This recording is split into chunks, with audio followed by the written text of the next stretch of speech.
Hello and welcome to the Arise interview, 60 minutes of multifaceted discussion where we speak to the newsmakers as well as ordinary people doing extraordinary things, and we feature the voices at the heart of the stories. I'm Charles Anliagulu. Coming up in the next hour, it's the last day of campaigning in the UK. British politicians are making one final push ahead of a general election on Thursday. Both the Conservative Prime Minister Boris Johnson and the Labour opposition leader Jeremy Corbyn have been travelling around the country and are holding their final rallies in London. Opinion polls put the Conservatives in the lead, but pollsters say a hung parliament cannot be ruled out. The election could determine the fate of the Brexit process or not. Lots of experts trying to read the tea leaves and predict the outcome, but we arguably have the best of them in a moment.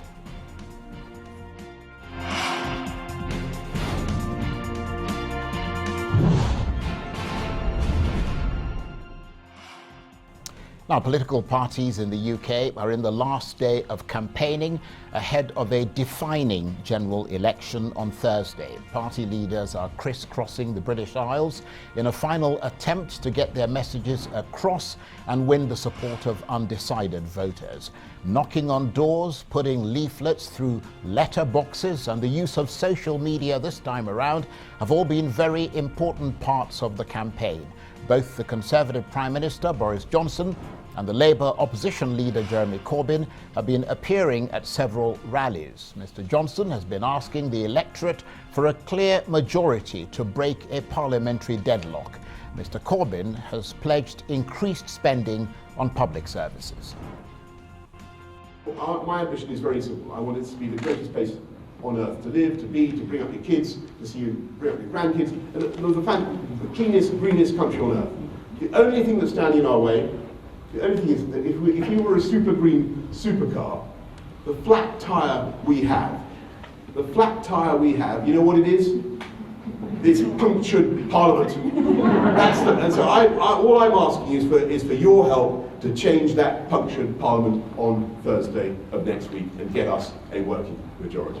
That's all we need. So we have 7 days to do it. 7 days to get Brexit done. 7 days to end the deadlock. 7 days to get out of this 3.5-year pit stop that we've been in. And the pits is the word, believe me. And to get this country motoring again. And 7 days to make sure that we can invest in our NHS, in our schools, and in our police. 7 days to unleash this country's potential and get it surging forward again. I believe passionately in the NHS. It is a fantastic thing. It is one of the best things about our country. It's a very simple idea. When anybody is sick, the whole country comes together to help them. It's a fantastic thing. It is loved and admired in our country and around the world. We are putting £34 billion into the biggest ever investment. Boris Johnson there, not quite the clip I had hoped for. That was 7 days old, but nevertheless, you get the message. Well, as mentioned previously, there's no shortage of experts and armchair analysts trying to predict the outcome of the ballot, but we have the best of them, beginning with Arise editorial director Nick Jennings, who is in our London studios. Nick, thank you very much indeed. You've been very busy, and we appreciate your taking the time to spend a few minutes with us. And despite the billing of this election as being the most important, or at least one of the most, since 1945, has it been as eventful as it's been cracked up to be, or has it been rather remarkably underwhelming, as one British reporter put it?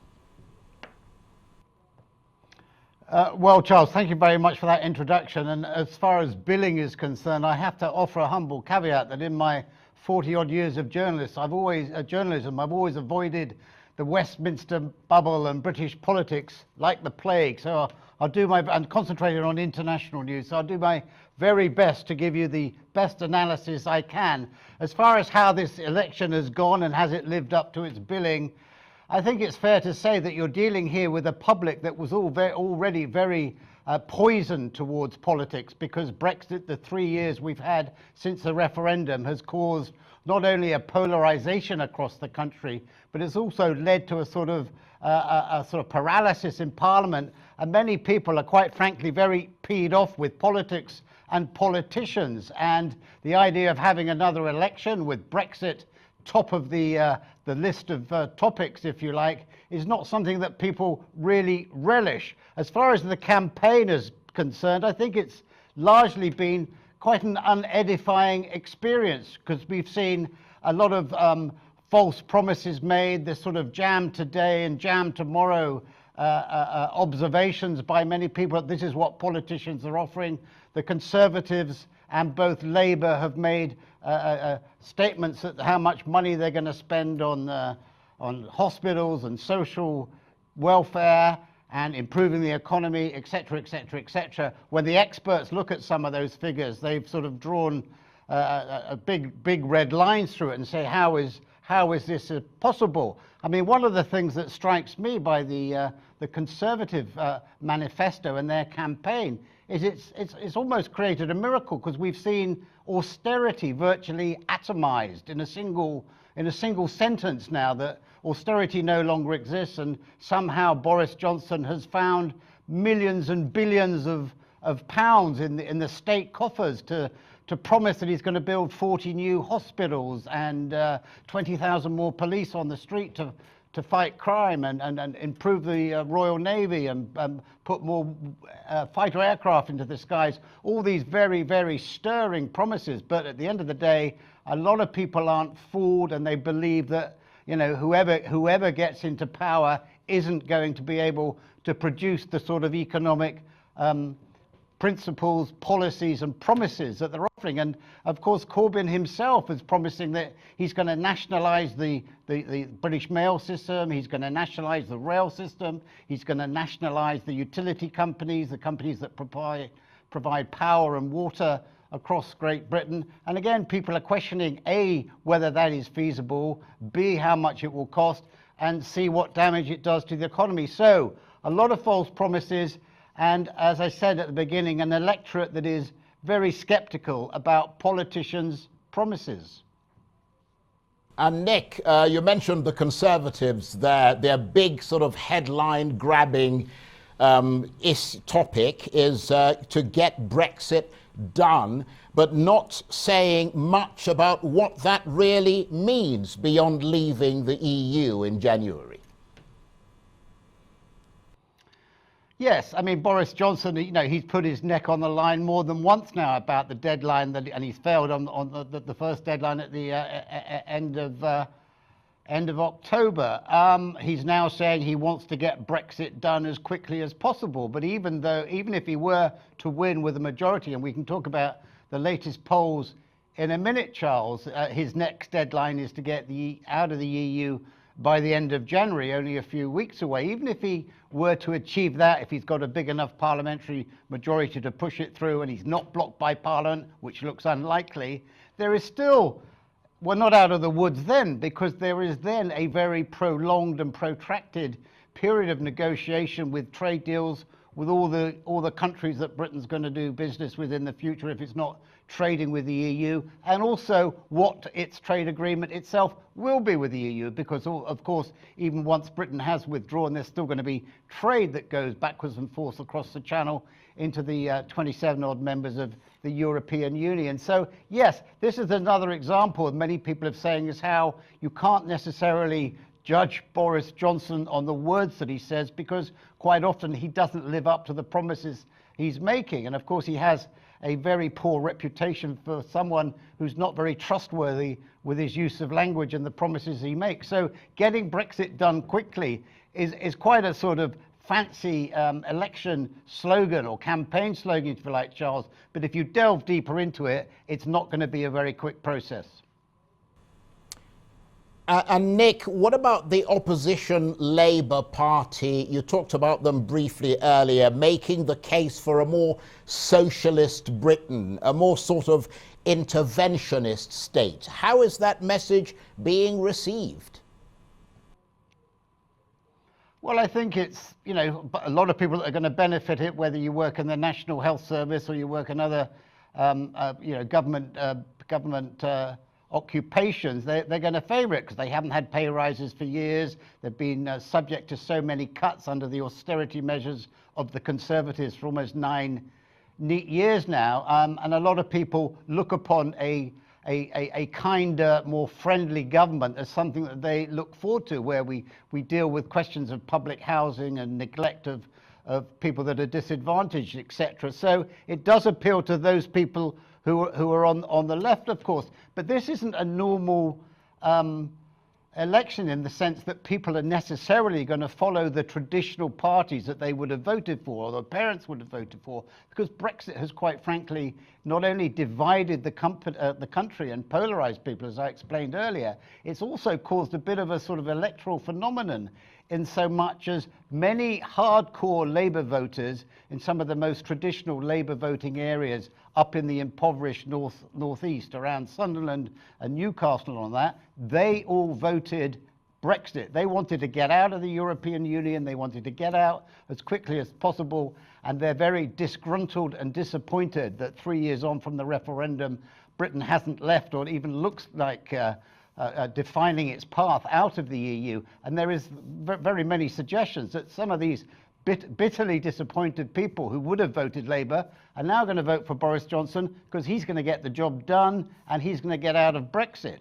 Now, on the other side, you've got many middle of the road, middle class, middle Britain conservative voters who don't like Brexit and want to remain, and they are thinking, well, I'm not going to vote for Boris Johnson. He wants to get Brexit done as quickly as possible. A lot of the economic indicators point to the fact that Britain isn't going to be better off after Brexit. So a lot of hard, long-serving Middle England, if you can call them that, conservative voters are going to choose not to vote for Boris Johnson. Now, whether they choose to vote for getting Corbyn in, which I think would stick in their throat, is a different matter, but they may indeed end up voting for the Liberal Democrats, who are currently the fourth largest party in the House of Commons.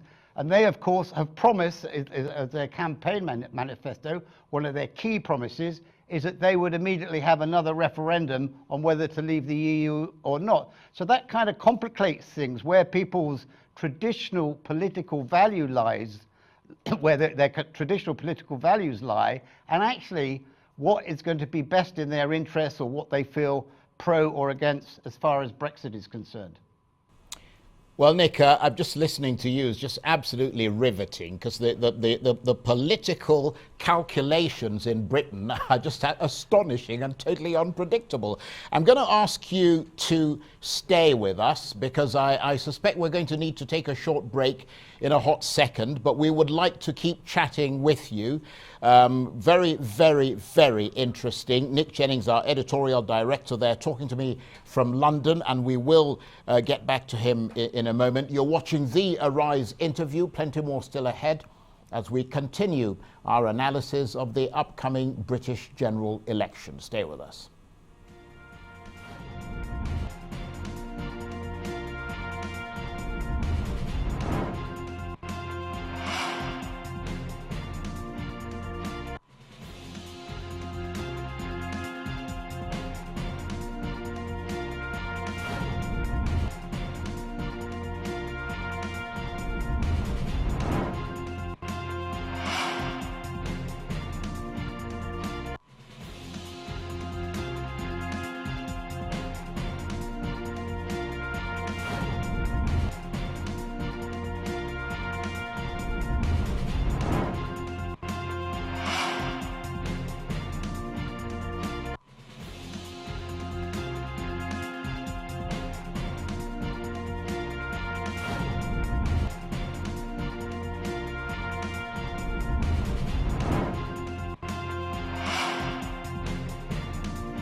funded programme that will end the injustices and inequality and poverty in Britain and invest for the future. We're not in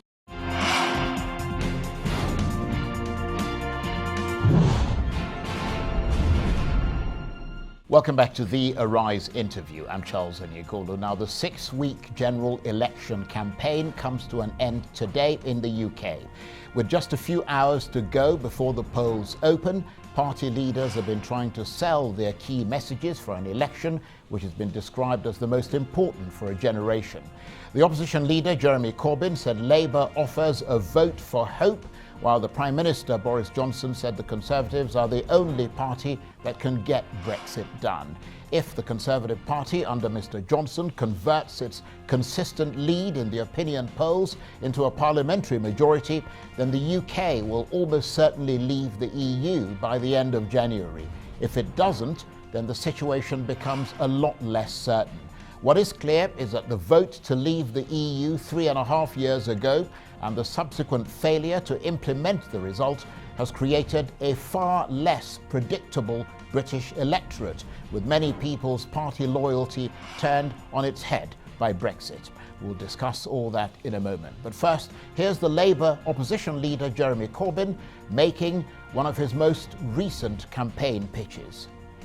Says the consensus of the past, the welfare state of the past, has been replaced by a cold and uncaring ethos.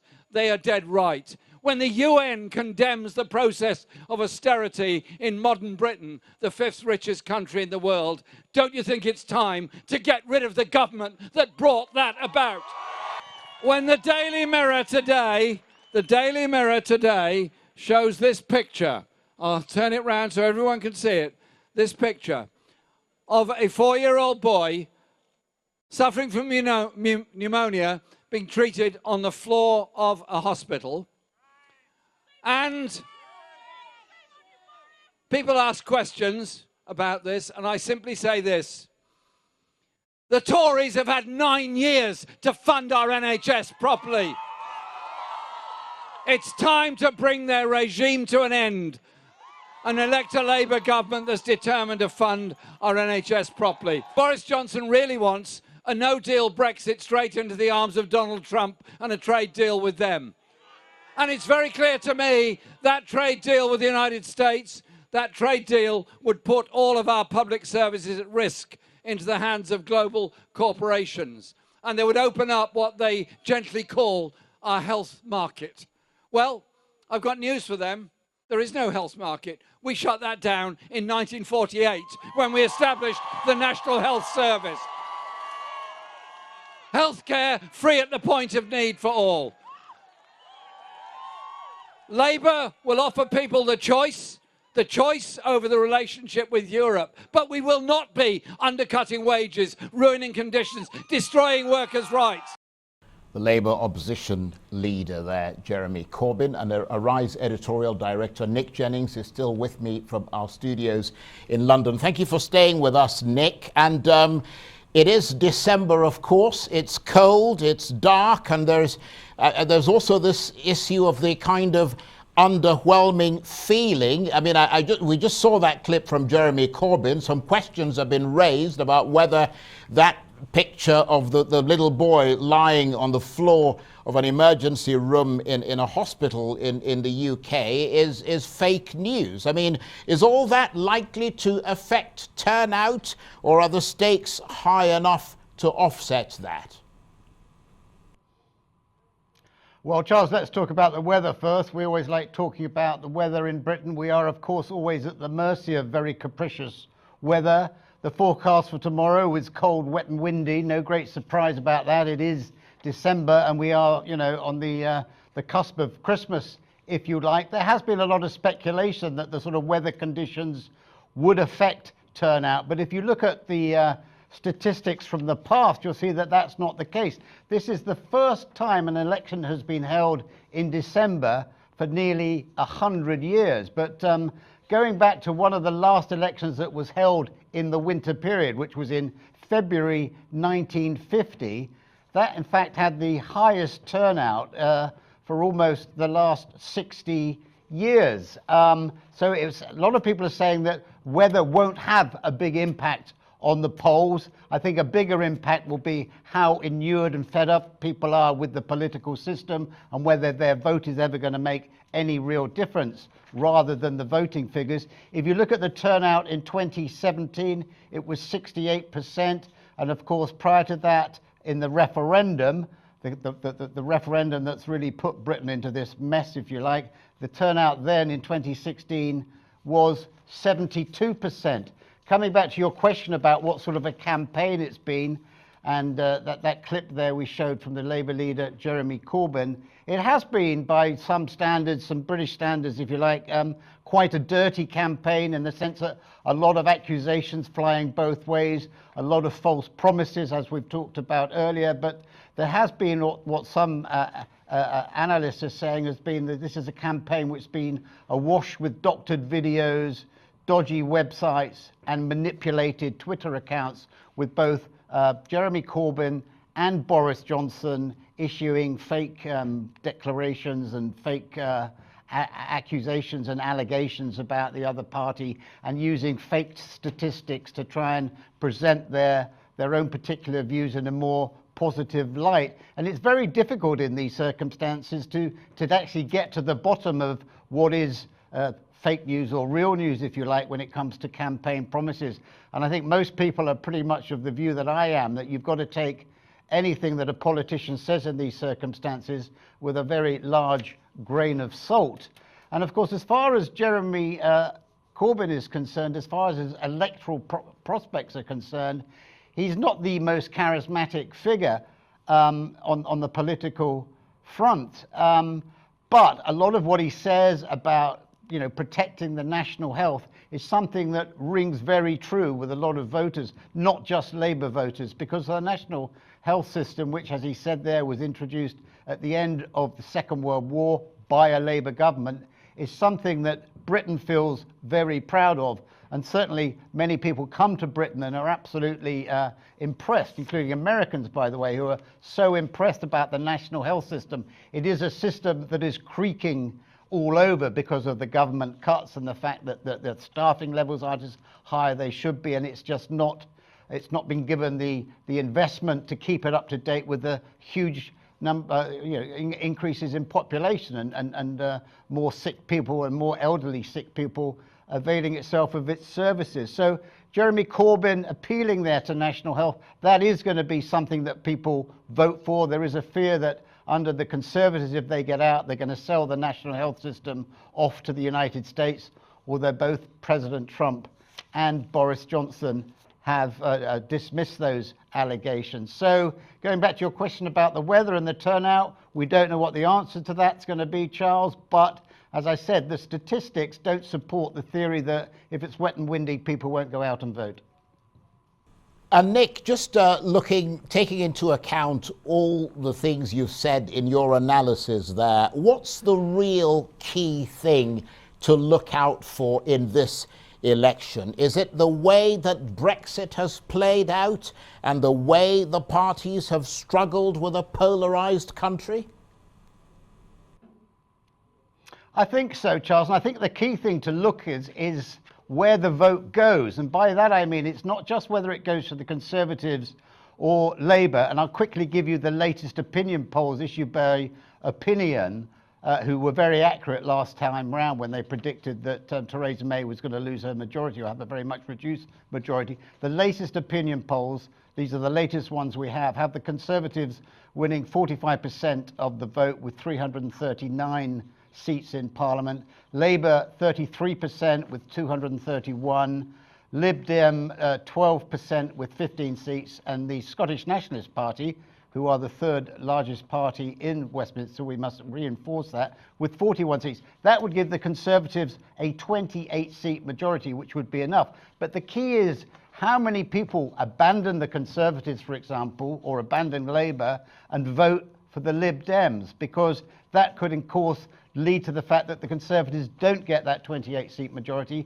and we could well end up with a hung parliament again, which I think most people would have to take a very deep breath of air and think about what that means for the political chaos and confusion that's going to continue, not just for the months, but also for the years ahead. And it was just going to put Brexit on the back burner. There'll be talk of new referendums. It's just going to increase the the polarization process, the disaffection amongst people, if this impasse in the political system continues and there is no real winner. There are, of course, a lot of people who will celebrate if there is a hung parliament, which means that, you know, Boris Johnson's attempt to push Brexit through against the will of 48% of the population who didn't vote in that referendum back in 2016 isn't taken into account. So it is very complex. It's quite hard to predict which way it's going. But at the moment, the Conservatives, according to this opinion poll, would have a 28-seat majority, although there is a big worry within Conservative Central Office that these figures are going to change over the coming hours. It's only about 14 hours or so before the polls open. So you've raised some very interesting points there, Nick. One of them, of course, whether the Leave vote will mainly get behind the Conservatives, which will, of course, be a great help to Mr. Johnson, while the Remain vote could possibly be more fragmented and more sort of scattered among sort of other parties. So here we go, Nick. We've got about a minute or so left. Here's the really big question and your prediction. What are we likely to see on Friday morning when the results come out? A majority for Boris Johnson, a hung parliament, or is the margin of error, you know, such that it is too difficult to call at this point? I'm going to dodge that question, Charles, because I simply don't know. It's not because even members of my own family have said they don't know which way they're going to vote, and some of them have voted Conservative all their life, and some of them are Labour voters. I mean, I think it's more of an opinion of who you don't want to win as much as who you do want to win, and what the consequences and the repercussions are, not just for for people's lives, but for the economy and for the sort of the atmosphere within the country and this polarization. I think people want it over with without necessarily wanting Brexit or to remain. They just want some kind of return to normalcy, if I can put it that way, Charles. I mean, I don't know. I suspect if you believe these opinion polls, and the Conservatives are going to have a majority in the House, but we'll have to wait until very late tomorrow night or early Friday morning to find out. And of course, according to the law in Britain, we can't actually, we're not supposed to be talking about this because we are watched in the UK. We're not supposed to talk about it tomorrow. So I presume we're all going to have to wait till that overnight the results start to trickle out and we sort of look at them as they come out. But Nick, you're an absolute star. Thank you very much indeed. Nick Jennings, Arise editorial director there, talking to me from our studios in London. And you're watching the Arise interview. Plenty more still ahead as we continue our analysis of Thursday's general election in Britain. Stay with us.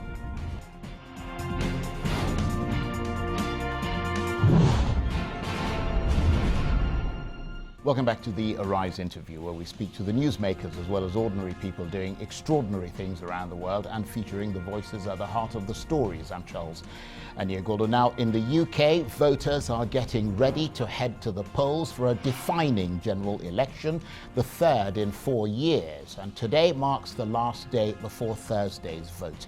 Party leaders have been embarking on a flurry of last-minute campaigning ahead of that election. Both the Conservative Prime Minister and the Labour opposition leader Jeremy Corbyn have been travelling the country and holding their final rallies in London. There have been many opinion polls since this election was announced, and whilst most appear to predict a Conservative majority, the latest poll to be released by the data and analysis firm YouGov suggests the race has tightened significantly in the last fortnight, and it may be that the UK may well end up with a hung parliament. More on that in a moment. But first, here's Jo Swinson, leader of Britain's third biggest party, the Liberal Democrats, making her pitch to undecided voters. We're doing this for the future, for our country's future, because we are better as a country than the tired, old, broken vision that comes from Boris Johnson or Jeremy Corbyn. They would have us pull up the drawbridge, be insular, be closed as a society, but we know that Britain is better than that. We know that we can be an open, fair, liberal and inclusive society. That is the future that we are fighting for, where we work with our closest friends and neighbours as a united kingdom family of nations, working within the European Union to tackle the climate emergency so that we don't pass on to our children a poisoned planet, but we give them a strong and bright future. We can tackle the mental health crisis, we can support families who are struggling, we can invest in our schools, because the future can be brighter. Liberal Democrats will always fight for that brighter future, and we can win the MPs that we need to make it happen, to deny that Boris Johnson majority government, sending more Liberal Democrat MPs to Westminster to fight to stop Brexit and build a brighter future. And that's Jo Swinson, the leader of the Liberal Democrats, who I am authoritatively told are not the third largest party in the UK, but are somewhere up there with the best of them. Well, for more analysis on the UK's general election on Thursday, I'm joined now in the studio by Arise correspondent Faith Orr and by the London-based international business and political analyst Christian Udechukwu. Thank you very much indeed for staying with us. And let's start with you, Faith. A massive new poll projection for Sky News by YouGov suggesting the race has tightened significantly, but Boris Johnson still on course for a majority in the House of Commons. Break down that poll projection for us, if you will. So I'm going to start by explaining exactly how the seats in the UK Parliament work, because not everyone is familiar with this. So there are 650 seats in Westminster in the UK Parliament. Now, to win a majority, you need 326 seats. But as with most things in Britain, it's not quite that simple, because there is a party called Sinn Féin, which are Northern Ireland. Now, they usually win a few seats, but they don't take their seats because the party members refuse to swear allegiance to the Queen, so they don't take their seats in Westminster. Now, that means that, for instance, in 2017, they won 7 seats. So if you take that away from 650, that gives you 643 voting MPs. And then, of course, you need half of that plus 1 for what's called an effective majority. Obviously, it depends how many seats Sinn Féin wins. So it's not, 7 seats every time. That does vary. Now, turning to this latest poll from YouGov, they are the most respected polling authority in the UK. I mean, that is the polling people if you want to go quote numbers. So they are projecting that the Conservatives are going to win 339 seats. Now, that is a majority, and it's 22 seats more than they won in 2017. But this number has dropped. 2 weeks ago, they were supposed to be taking a majority of about 68 seats, and that's dropped by 40 seats. So the numbers are coming down for the Tories. But they are Labour as well. If we look at that, their numbers are also dropping. So they're expected to lose 31 seats. So falling from 262 in 2017 to 231 if this poll is correct. And if this poll is correct, it will see the Conservatives have their best performance since 1987 and Labour's worst performance since 1983. In terms of the difference in support between Tories and Labour, actually, it's roughly the same as it was at the very start of the campaign. So it's changed in the past couple of weeks, but at the very start and now, there's about the same difference between them. And that is because the Tories are taking support from the Brexit Party and Labour is taking support from the Liberal Democrats. So whereas these two parties had an initial boost, now people seem to be coming back to the mainstream. And if we shall get to the third largest party in Westminster, the Scottish National Party. I was actually going to ask you, the Liberal Democrats, what does this poll suggest is their share of the vote, and is that up or down? So they're expected to take 15 seats. Now, that is less than they really should be taking. I mean, they only had 13 the last election 2 years ago, but we have seen a number of established MPs defect to them from Labour, from the Tories, have both went to the Liberal Democrats. And at the moment, they have 21 seats because of these defections. So they're actually looking to lose 6 seats, which is not what Jo Swinson's plans were at all. The SNP is expected to win 41 seats compared to that 15. So the Liberal Democrats, They started so high. The support was, some people said they were going to win dozens, some of the polls predicted dozens of seats when the campaign first started. But Jo Swinson seems to have changed tactics a little bit. She started out by very much attacking Labour, and now she seems to have switched her attention to the Tories. But what these polls don't really take into account is that about 4 million extra young people have registered to vote. And a lot of that is because of a campaign by the Labour Party. It also doesn't take into account new initiatives like Swap My Vote, where people will engage in tactical voting. And tactical voting in this election isn't a niche little thing. I mean, The Guardian, the BBC, mainstream media outlets have published maps of how people can tactically vote if they're left-leaning or if they're Remain or if they're Leave, and which candidate they should support. And this poll, as I understand it, doesn't cover Northern Ireland. How important will that part of the UK be in determining the outcome of this election? Well, in 2017, it was absolutely crucial. The DUP, led by Arlene Foster, entered into what's known as a supply and confidence arrangement with the then Prime Minister, Theresa May. Now, it wasn't a coalition government. They didn't take any, ministerial positions. It was just a deal that they had to support the Conservative policies. But at this election, Arlene Foster, just a couple of days ago, said she will never trust Boris Johnson again. He does not have her support. She hasn't apologised for the deal that she did. She said it was only right at the time for the DUP to back the Conservative government of the day. But she says they have been quiet during this campaign, but they will not be quiet on Friday morning, and the Tories do not have the DUP support. So in that respect, Northern Ireland could be absolutely vital. Of course, her main issues, Brexit, customs checks on the Irish Sea. Absolutely. Northern Ireland, strong Remain, and she's not happy with what she's been let down. Well, a lot of people in Northern Ireland are not happy because they believe that a border has been placed right there when they didn't want one. But let me bring Chris Udechukwu in. Thank you very much indeed for your patience. Chris, of course, the London-based international business and political analyst. And of course, the Conservatives, for them to get their Brexit deal through Parliament, they need to have an overall majority, don't they? Well, they do. And they also need allies in other political parties to give them the boost that they need. But the lay of the land presently seems to suggest that post the election, he might still have a significant difficulty getting Brexit done. Because he has not the support of the Scottish National Party, who will take full control of Scotland, and he doesn't have the support of the Republicans and the DUP, obviously, from what Fate has also re-emphasized. So he's going to lose Scotland and Northern Ireland's votes. Most likely, parts of Wales will also be very wary in terms of the National Party, the Plaid Cymru.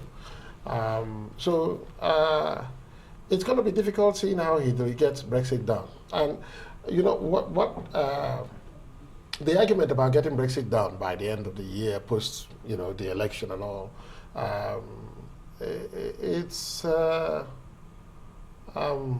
oversimplification of the fact, because there's a whole series of activities and negotiations that will probably take 1 year to come to some form of agreement before substantively UK can make a definitive statement as to whether they've left or whether they're still there in the EU. Right, okay. Well, let me just ask you this, Faith, sort of wandering off-piste a little bit there. Boris Johnson, the Prime Minister, hitting really hard with his Get Brexit Done sort of slogan. If he ends up with a hung Parliament and he can't get Brexit done, which is the point that Chris is making, potentially he might have a problem, will he have to step down? I mean, it'll be hard to see him staying on as leader of the Conservative Party in those circumstances, having banged on about sort of getting Brexit done. When it comes to Boris Johnson, I mean, he has been on the political scene in Britain for a very long time. And yes, apply normal rules to this. Someone who has made that level of promises in a political sphere is going to have to step down. Whether he does or not is actually an entirely different question, because in this sort of the way the UK is at the moment, it wouldn't surprise me if he held on to his job. Because he'd say, well, we won the election. Exactly. He went in to the Conservative leadership election, the race to be the leader, promising that the UK would leave the EU by October the 31st and not a day later, and said he would rather be dead in a ditch than renegotiate. So it wouldn't surprise me if he clung on to his job. And just looking at the clock there, because we've got to take a break shortly. Chris, equally, it is the case, is it not, that if Boris Johnson does win, that Jeremy Corbyn's days as opposition leader are equally numbered? Absolutely correct, yes. He would have to, having lost the general election, obviously, in the scenario that you depict. Although he lost the general election previously, and, and as Faith said, I mean, you know, these chaps look like they'll just hang on. Well, because there's a new normal in politics where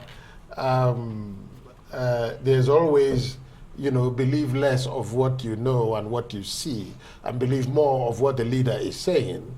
And so the followership revolves more around the person as opposed to the ideology that underpins the party. Okay, let me ask you to hold on there. We're going to take a break. You're watching the Arise interview. Plenty more still ahead as we continue our analysis of Thursday's general election in Britain. Stay with us.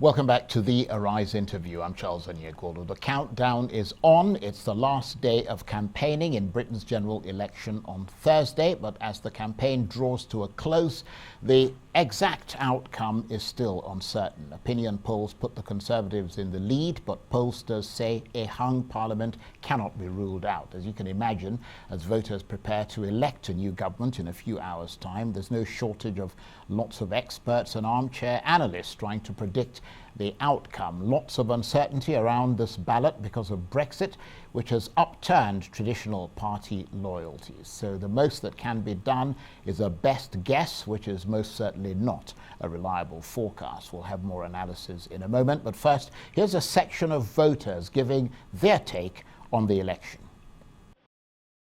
I don't want Brexit, of course, but we have to be pragmatic. It was a referendum, and we have to abide by that. But at the risk of ending up with a rainbow coalition, I'll be voting Conservative just to complete the Brexit agenda, even though I'm against Brexit. But we need to move forward and give businesses clarity. After Thursday, we'll know who's going to be running the country, and we might have some ideas of what to expect next. But at the moment, especially in terms of business, it's just holding off on things until you know what's happening. I don't want to have like a conservative hard Brexit or anything like that, but yeah, I mean, I don't know. There's more. I feel like there's more pressing stuff to deal with. Homelessness in the city here in London is a real issue. So that kind of stuff is priority for me. Everyone thinks it's all going to be over at the end of January if the Conservatives win, but it won't. It would just go on for years, and in the meantime, everyone's going to suffer. The rough sleepers are going to still be here. The homelessness is still going to be an issue. And climate change has just been forgotten, and that is the most important issue facing us at the moment.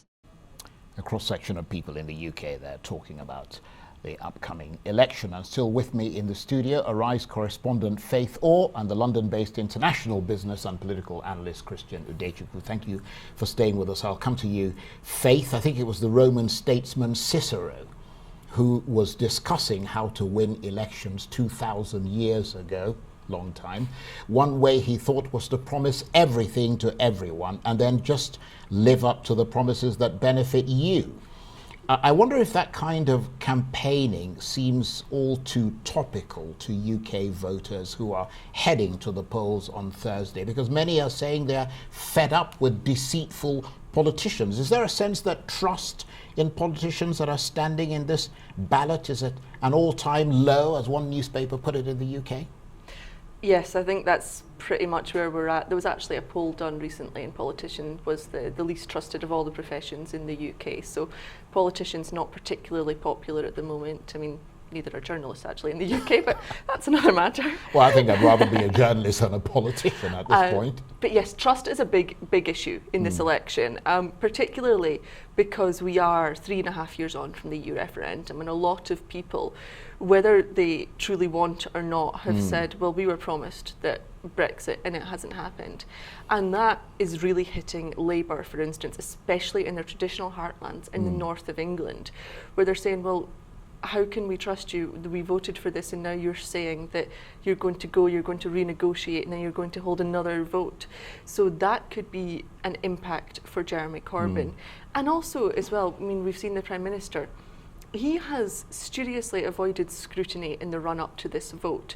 You know, he hasn't taken part in Andrew Marr, for instance, no, sorry, apologies, not Andrew Marr, Andrew Neil, who is one of the BBC's main broadcasters. Every other leader sat down for an interview with him, and he is knowing to grill people. Boris Johnson avoided that. He also avoided the Jeremy Vine radio show, which again all of the other leaders took part in.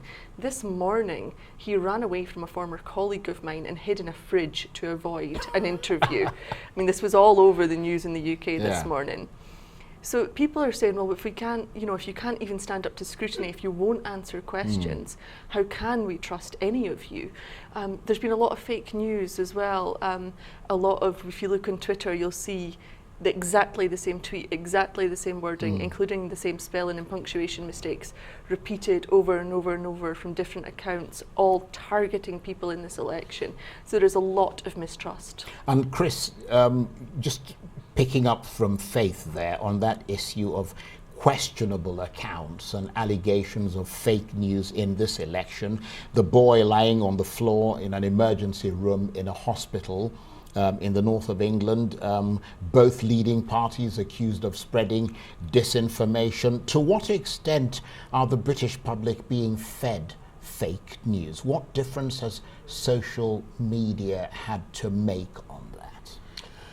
Well, I think that the news about the young boy who obviously couldn't be properly attended to is one of those incidences that social media warriors deploy, either they weaponize it and deploy it either for good or for bad. And for good, it shows that, you know, there's underinvestment in the healthcare and there's more to be done. For bad, you know, it is used more as a political weapon, as a political tool for clobbering each other without intent to actually address the issue in question, especially in the heat of an election. So there's already a subcurrent of trust-based issues that are embedded in the British political system. Indeed, leading up to all through the elections and the 3 elections that have happened, the votes on Brexit, the votes in Parliament, there's always been, you know, deficits in what the politicians are promising and what they're delivering. And a lot of misinformation and disinformation on all sides before a vote actually does take place. But what is happening in the election presently is that because the politicians have not addressed the issues that they need to address, and because a lot of them have not clearly defined themselves. For example, the Labour Party is straddling all sides, if you like, without being definitive on any of the key issues that are broad in the minds of people, except of course their promise to invest in more on education and healthcare and all that. But the Liberal Democrats, for example, take the risk of saying they will call for a second referendum. And of course you have the Conservative Party saying get Brexit done, but those who know that you really can't get it done in a time frame that they are alleging it is possible to do. So clearly the voters who are following the discussions and on top of the issues know that the politicians themselves and the political parties are not giving them very clear and precise information on the basis of which they can make clear choices. So talking about clear information and talking about the things that are being put out there as issues, Faith, I mean, it's the final day of campaigning in Britain. I mean, what have the leaders been up to there? So we saw Jeremy Corbyn, he started the day up in Glasgow. Very much the message is vote for Labour to keep the Tories out from Jeremy Corbyn. I mean, he has been expanding more funding for the NHS, more funding for schools, police, and he has travelled down through the UK, finishing in London this evening, hitting those heartlands, trying to rally traditional Labour supporters who might not be backing the party in this election because of Brexit, to try and hit home the message that there are other issues at play here. We've also seen a different tactic from Jo Swinson, leader of the Liberal Democrats. Whereas before, as I said, she was targeting very much Labour, refused to work with Corbyn. Today, she only went to Conservative-held seats that had voted Remain in the EU referendum, and that is a targeted approach to try and take specific seats from the Tories. Among that is actually quite a high-profile MP, Zach Goldsmith, who ran for Mayor of London. So she is targeting his seat among other notable ones. And then we've seen the SNP, Nicola Sturgeon, she was out, she again started in Glasgow today, very much the same message as Corbyn had, apart from vote for the SNP to keep the Tories out. And we saw Boris Johnson, he started the day delivering groceries to people as a bit of a media Anything to win your vote. Yep. Eh? He was delivering. How about your shoes? Can I clean them for you? Delivering milk and groceries onto the doorsteps this morning, with a promise to deliver much more if he was re-elected tomorrow. Very, very interesting. And Chris, from what I've heard from Nick, from Faith, from yourself, it just seems as though whoever wins this election will win not because they are the most popular, but because they are the most unpopular. So whoever wins, briefly, it'll be a poison chalice. Well, yes, I guess all the politicians know that already. You know, even those of them that promise extreme choices or options that will perhaps seem to seek to resolve the problem of Brexit. Because take, for instance, the question of a new referendum. Briefly, it sort of it is aimed at resolving for the second time, now that people are fully informed, should we really stay in or should we really go out? Because the first one was based on some degree of misinformation. So it is really going to be a poison chalice, and this debate will continue for a very long time. Chris Udechukwu and, of course, Faith Orr, thank you very much indeed. Well, that's it for this edition of the Arise interview. Join us again tomorrow. From me and the entire team here in Abuja and London, bye-bye, and thank you for watching.